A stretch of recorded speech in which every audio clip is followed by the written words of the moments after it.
Good morning to all of you. मैं Vivek Kumar Singh, Chanakya College of Education, Bettiah, Bihar से। पिछले लेक्चर में हम लोगों ने विज्ञान शिक्षण में मूल्यांकन, आकलन एवं मूल्यांकन की अवधारणा क्या है उसके बारे में अध्ययन किया। फिर हम लोगों ने विज्ञान शिक्षण में आकलन एवं मूल्यांकन क्या है उसके बारे में जाना। उसके बाद हम लोगों ने विज्ञान शिक्षण में आकलन एवं मूल्यांकन के उपकरण के बारे में अध्ययन किया।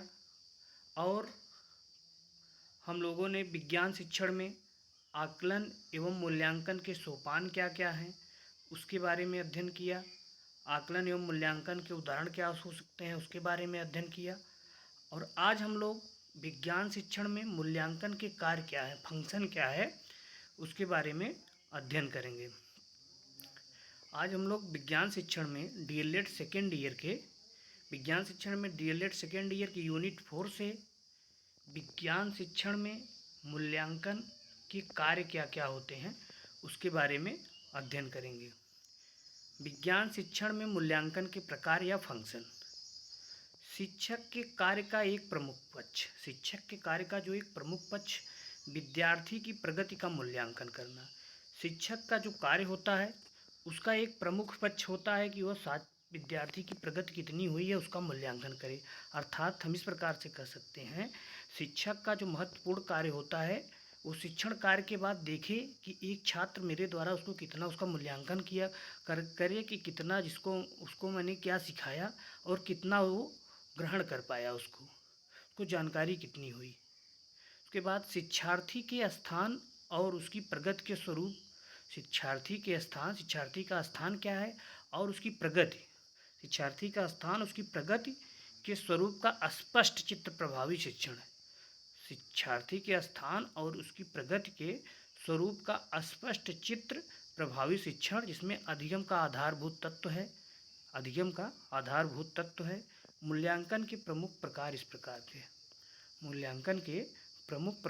प्रकार हैं। क्या क्या है? नंबर 1 हमारा है अभिप्रेरणा। अभिप्रेरणा क्या है? मोटिवेशन में हम कह सकते हैं एक अच्छे परीक्षा परिणाम के आधार पर विद्यार्थी आगे अधिक प्रभावी अधिगम। एक अच्छे परीक्षा परिणाम के आधार पर विद्यार्थी आगे अधिक प्रभावी अधिगम और उच्चतर निष्पादन के लिए अधिक अध्ययन सामग्री जुटाता है। जब विद्यार्थी अपने परीक्षा परिणाम के आधार पर विद्यार्थी आगे अधिक प्रभावी अधिगम और उच्चतर निष्पादन के लिए अधिक अध्ययन सामग्री जुटाता है तथा अपने अध्ययन के तरीके एवं समय में आवश्यक परिवर्तन करता है। क्या करता है? अपने अध्ययन के तरीके एवं समय में आवश्यक परिवर्तन करता है। दूसरा पॉइंट हमारा है निदान। निदान क्या है? डायग्नोसिस में है छात्रों की जो उपलब्धि के विशेषण से उनकी कमजोरियों। डायग्नोसिस से और निदान, जैसे छात्रों की उनकी कमजोरी क्या क्या है उसके बारे में हम जान कर उसका निदान करते हैं। जैसे छात्रों की उपलब्धि के विशेषण से उनकी कमजोरियों, अनुदेशन की कमियों। क्या छात्रों की उपलब्धि के विशेषण से उनकी कमजोरियों, अनुदेशन की कमियों, उद्देश्य की त्रुटियाँ क्या है? विषय वस्तु का स्तर आदि का ज्ञान प्राप्त होता है। उद्देश्यों की त्रुटियों, विषय वस्तु का स्तर आदि का ज्ञान प्राप्त होता है। तीसरा पॉइंट हमारा है अनुदेशन उद्देश्यों का आधार निर्माण। अनुदेशन जो उद्देश्य होते हैं उसका आधार निर्माण क्या है? Preparation for the base of objective of instruction. अनुदेशन उद्देश्यों का आधार निर्माण। उद्देश्यों एवं मूल्यांकन अन्योन्याश्रित है, मतलब एक दूसरे पर आश्रित हैं। उद्देश्य और मूल्यांकन जो है एक दूसरे पर आश्रित हैं। निर्धारित उद्देश्यों के संदर्भ में मूल्यांकन द्वारा यह जाना जाता है, जो निर्धारित उद्देश्य होते हैं उनके संदर्भ में मूल्यांकन द्वारा यह जाना जाता है कि उद्देश्य की प्राप्ति किस सीमा तक हुई है। निर्धारित जो उद्देश्य होते हैं उनके संदर्भ में हम मूल्यांकन के द्वारा यह जानते हैं कि उद्देश्यों की प्राप्ति की सीमा किस सीमा तक हमें हुई है।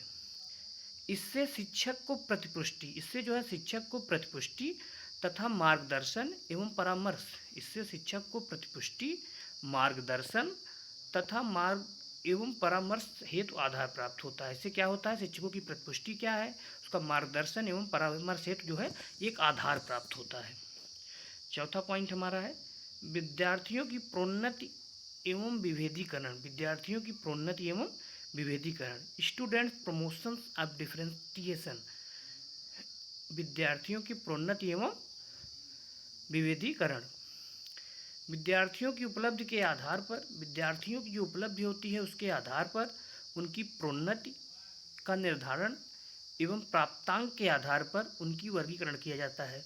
विद्यार्थी प्रोन्नति एवं विभेदीकरण में क्या होता है, विद्यार्थियों की जो उपलब्धि होती है उसके आधार पर हम उनका प्रोन्नति करते हैं, प्रोन्नति का निर्धारण, और प्राप्तांकों के आधार पर जो उनके प्राप्तांक प्राप्त होते हैं उस आधार पर उनका हम क्या कर लेते हैं, वर्गीकरण कर लेते हैं।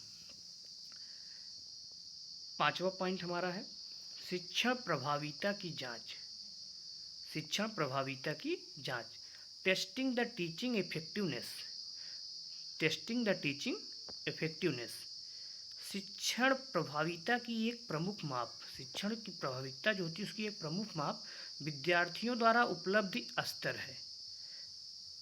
शिक्षण प्रभाविता की जो है एक प्रमुख माप जो है विद्यार्थियों द्वारा प्राप्त उपलब्धि स्तर है। इसके अतिरिक्त जो है, इसके अतिरिक्त परीक्षण परिणामों के विश्लेषण से, इसके अतिरिक्त परीक्षण परिणामों के विश्लेषण से निकाले गए निष्कर्षों के आधार पर, इसके अतिरिक्त परीक्षण परिणामों के विश्लेषण से निकाले गए निष्कर्षों के आधार पर आवश्यकता अनुसार उद्देश्यों, विषय वस्तु के स्तर, अनुदेशन, व्यूहों में संशोधन किए जाते हैं। किस किन चीज़ों में, और इनके निष्कर्षों के आधार पर जो है आवश्यकता अनुसार इनके उद्देश्य, विषय वस्तु के स्तर, अनुदेशन एवं व्यूहों में संशोधन किए जाते हैं। छठा पॉइंट हमारा है, उसके बाद हम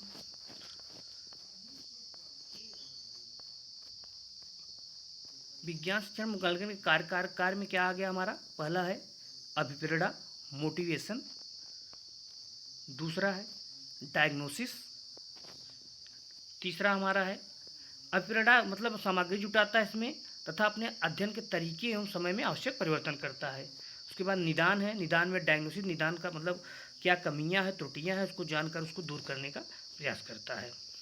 अनुदेशन उद्देश्यों के आधार पर निर्माण करता है।